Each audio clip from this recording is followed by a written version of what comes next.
नाज़रीन अवामी न्यूज़ में खबरें सिलसिलो जारी है। इन वक्त ڀرياسٽي में खबर ॾींदड़ हैदराबाद जे कासमाबाद वारे इलाइक़े जी रवासी ڀينرون 18 साल रिमशा ऐं 14 सालनि जी रेशमा पंहिंजे पीउ जी मुबीनाطور तशद्दुद ऐं बदपेशो कराइण जी ज़ियादतين ख़िलाफ़ ڀرياسٽي प्रेस क्लब पहुची वयूं। इन्हनि मीडिया जे साम्हूं दाईंदे चयो त टैक्सी ड्राइवर हैदराबाद में टैक्सी हलाईंदो आहे।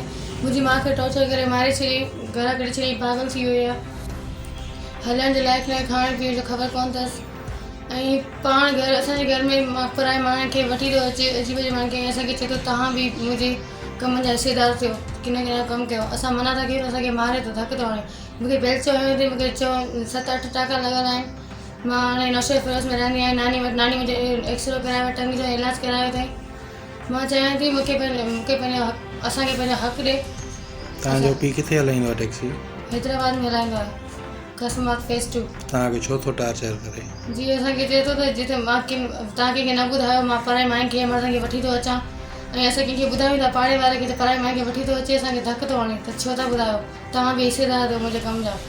तव्हांखे माना बदफैलीअ जे लाइ चए थो त बदफैली कयो, जी धंधो कयो।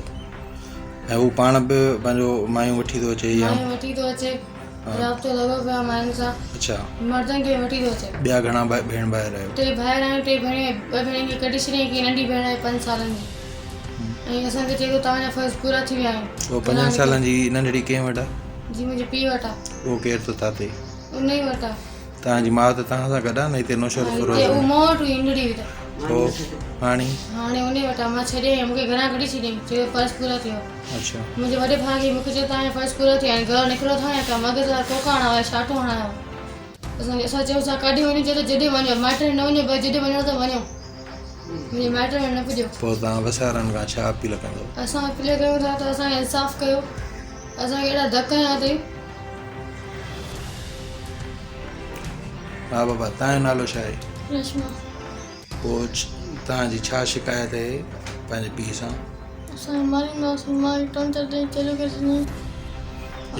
हींअर किथे था रहो? असां नौशहर में पंहिंजी नानी में।